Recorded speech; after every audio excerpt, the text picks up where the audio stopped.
जोर से एक बार दरूद शरीफ पढ़ लो। अल्लाहुम्मा सल्ली अला सय्यिदना व नबियना व शफीअना व हबीबना व सनदना मौलाना मुहम्मद सल्लल्लाहु अलैहि वसल्लम। बुजुर्गान मोहतरम, अजीज नौजवानों, पर्दे में बैठकर सुनने वाली अजीज बहनों और माओ, अभी आपने बंगाली जुबान में हजरत मौलाना से 1-1.25 घंटे तक तकरीर सुनी। अल्लाह हम सबको अमल की तौफीक अता फरमाए। अब आपको ये तकरीर उर्दू जबान में सुननी है और सीखनी है, समझनी है और अमल करनी है। जरा पूरा मजमा, कोई भी आवाज बाकी बचनी नहीं चाहिए। पूरा मजमा जोर से इंशाअल्लाह बोलो कि ध्यान से सुनेंगे। अल्लाह तौफीक अता फरमाए। मैंने इस वक्त जो आयत करीमा पढ़ी है, सबसे पहले आज के उम्मत के हालात के पेश नजर ये मैंने कुरान पाक की कौम सबा वाली आयत पेश की है। अल्लाह ने जो आसमानों जमीनों का मालिक है, मैदान कयामत का मालिक है, जन्नत और जहन्नम का मालिक है, पूरी कायनात का और हम सब का पैदा करने वाला है, कुरान में आखिरी उम्मत के लिए सबक सिखाने के लिए कौम सबा का अल्लाह ने जिक्र क्यों किया? सबक सिखलाने के। कौमे सबा के वाक़ये से अगर किसी को सबक लेना हो तो आदमी की जिंदगी भी बन जाए और मरने के बाद बोलो जोर से इंशाअल्लाह जन्नत की भी आबाद हो जाए। मैं आपके यहां मेहमान आया हूं गुजरात से। मैं आपके लिए जोर से बोलूं तो जब भी मैं आपको पूछूं आप इतना जोर से बोलेंगे कि पूरे बंगाल के इतिहास में कोई इतना जोर से जवाब न दे। आपको इंशाअल्लाह जब भी मैं पूछूं आपको जोर से जवाब देना है। बोलो इंशाअल्लाह। कोई सोने की बात न करे। ऐसे वक्त में मैं आपके इस मुदिनापुर में भगवानपुरा में तकरीर कर रहा हूं जबकि कयामत हमारे सरों पर आ गई। कयामत की बड़ी निशानियां शुरू हो गई। हमारी मां बहनें भी सुन लें, हमारे मर्द और जवान भी सुन लें, कयामत सरों पर आ गई है। बड़ी निशानियां शुरू हो गई है। दुनिया को थोड़े बरस बाकी रह गए हैं। मक्का शरीफ, सब मिलकर जोर से आमीन कहो। मदीना शरीफ अल्लाह हम सबको पहुंचा दे।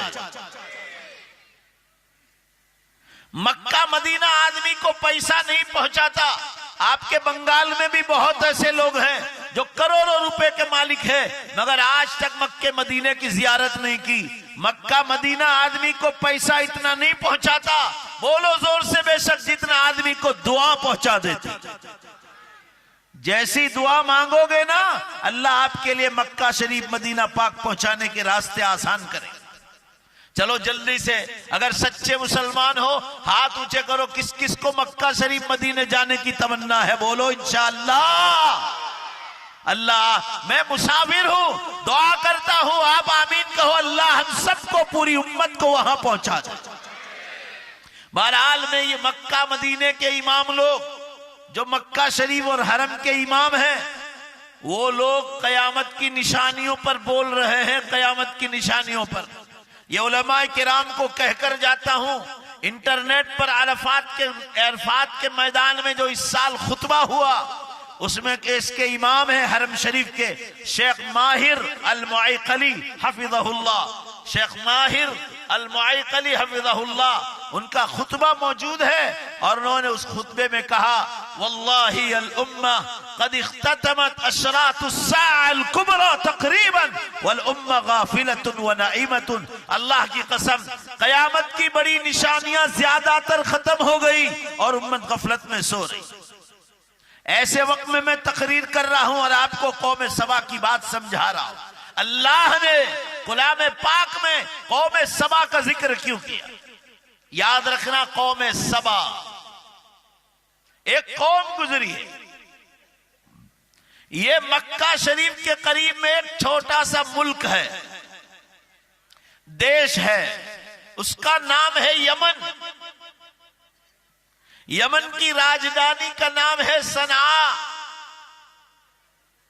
जैसे इंडिया की राजधानी दिल्ली है और बंगाल की राजधानी कोलकाता है, ऐसे यमन की राजधानी सना है। वहीं का ये किस्सा है। पिछले नबियों के जमाने में एक कौम आबाद थी, कौम सबा। ये लोग कुरान कहता है फ्रूट पकाने का कारोबार करते थे, जमीन में फ्रूट तैयार करते थे। ये लोग यमन के रहने वाले थे मगर ईमान नहीं लाए थे, मुसलमान नहीं थे। लिहाजा नाफरमानी की वजह से बारिश बहुत कम होती थी।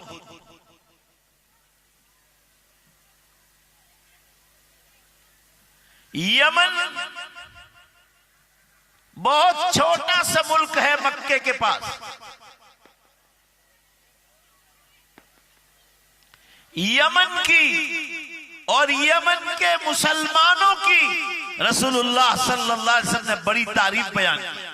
जो हजरात मिशकात शरीफ पढ़ाते हैं, साहिब मिशकात ने मुस्तकिल बाब बांधा है और आप सल्लल्लाहु अलैहि वसल्लम यमनियों के बारे में इरशाद फरमा रहे अल ईमानु यमानुन, ईमान तो यमनी लोगों का है। वल हिकमतु यमानियतुन, हिकमत भरी बातें तो यमनी लोग करते हैं।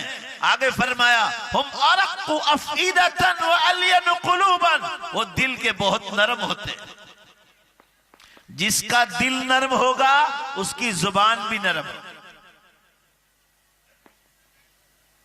यमनियों की रसूलुल्लाह सल्लल्लाहु अलैहि वसल्लम ने बड़ी तारीफ बयान फरमाई। हजरत अनस रज़ी अल्लाह अन्हु फरमा रहे हैं, अव्वलु मन जा बिल मुसाफहति हुम अहलुल यमन। हुजूर सल्लल्लाहु अलैहि वसल्लम ने फरमाया, मेरी उम्मत में सलाम अलैकुम व अलैकुमुस्सलाम का हुक्म तो अल्लाह ने आसमानों से दिया, मगर हाथ से हाथ मिलाने की सुन्नत अल्लाह ने पहले से यमनियों से शुरू करवाई। ये यमन की कौम का तस्करा करता हूं। ये लोग पहाड़ों के पीछे रहते थे। पहाड़ों की वजह से समंदर से जो सैलाब आता था, वो सैलाबी तूफान से पहाड़ की वजह से बच जाते थे। ईमान नहीं लाए थे, मुसलमान नहीं थे। ये पिछले नबियों के जमाने का वाकया है। अल्लाह ने इस कौम की हिदायत का फैसला किया। कुरान में अल्लाह ने फरमाया, मन युद्लिलिल्लाहु फला हादिय लहु व मन यहदिल्लाहु फमा लहु मिन मुदिल। बोलो जोर से, बेशक अल्लाह जिसको हिदायत देना चाहे उसको कोई गुमराह नहीं कर सकता। जोर से बोलो। और अल्लाह जिसको गुमराह कर दे उसको कोई हिदायत नहीं दे सकता। अल्लाह ने यमन की इस कौम सबा की हिदायत का फैसला किया। एक नबी को भेजा, जाओ इनको समझाओ। दिल के नरम थे, अभी मैंने आपको बतलाया। नबी की बात समझ में आ गई कि कल मरना है। आखिरी नबी मोहम्मद सल्लल्लाहु अलैहि वसल्लम आएंगे, उन पर कुरान उतरेगा और उनकी उम्मत आखिरी उम्मत होगी, फिर कयामत आ जाएगी। और जो ईमान वाला होगा वो जन्नत में जाएगा। जन्नत सातों आसमान के ऊपर है और जहन्नम सातों जमीन के नीचे बनाई अल्लाह ने। आमीन कहो जोर से। अल्लाह पूरी उम्मत की जहन्नम से हिफाजत फरमा। कौमे सबा ईमान ले आई। मिदनापुर, भगवानपुरा और अतराफ के मुसलमानों ईमान ले आई कौमे सबा। अब सुनो जरा कुरान क्या कहता है उनके बारे में, और रसूलुल्लाह सल्लल्लाहु अलैहि वसल्लम ने तफसील से उसको समझाया। बिल्कीस नाम की औरत का जिक्र, बिल्कीस नाम था।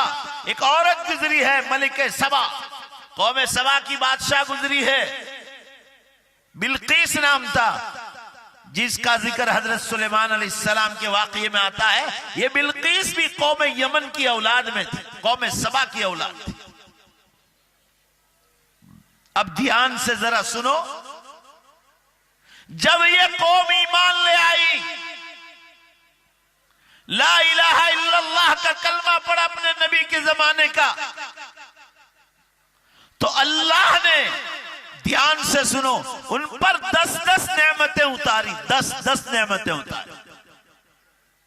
आप गिनो जरा और याद रखना और उम्मत तक ये बात पहुंचाओ कि ईमान लाने के बाद अल्लाह ताला अपने बंदों से कितना खुश होता है। आज भी कुरान पाक में लिखा है, वकान बिल मुमिनीन रहीमा। बोलो इंशाअल्लाह, अल्लाह अपने ईमान वालों के साथ रहम करने वाला है। दुनिया से और हिंदुस्तान से इन मुसलमानों को दुनिया की कोई ताकत खत्म नहीं कर सकती। बोलो बेशक, जिसके साथ अल्लाह हो उसको कोई खत्म नहीं कर सकता।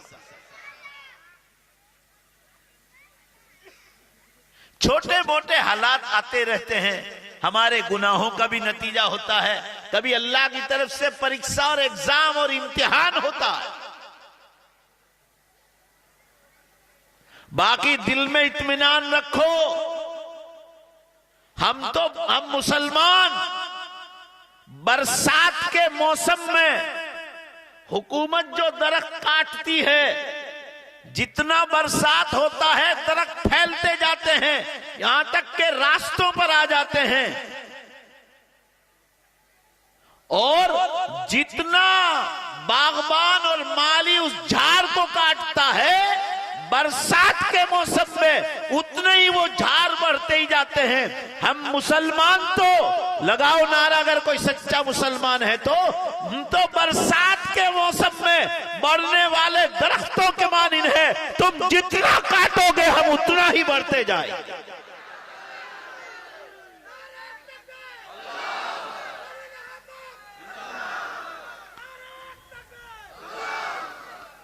कहने का मंशा यह है, मुसलमानों, कौम सबा ईमान ले आए। अल्लाह ने उनको 10-10 नेमतों से नवाजा। गिनते जाओ जरा। पहला इनाम, ईमान ले आए तो बेहिसाब बारिश हुई। पहले बारिश नहीं होती थी, बहुत थोड़ी, बेहिसाब बारिश हुई। इतनी बारिश हुई, इतनी बारिश हुई, ये पहला इनाम। कि दूसरा इनाम मिला, बारिश की बरकत से बेहिसाब फ्रूट और फल पकने लगा, बेहिसाब। डालियां जमीनों पर आने लगी, इतना फ्रूट पकने लगा। पहला इनाम बारिश हुई, दूसरा इनाम फ्रूट पकने लगा। गिनते जाओ। तीसरा इनाम, जब बहुत फ्रूट पकने लगा तो अपना फ्रूट और फल बाहर के मुल्कों में एक्सपोर्ट करने लगे, बाहर के मुल्क। जैसे आपके बंगाली मुसलमान, बाज लोगों की बात करता हूं, बुरा मत लगाना, मुझे आपसे मोहब्बत है और दिली मोहब्बत है, इसलिए आपसे कहता हूं, आप लोग भी बाल एक्सपोर्ट करते हो, बाल। रसूलुल्लाह सल्लल्लाहु अलैहि वसल्लम ने इसको हराम बतलाया। बाल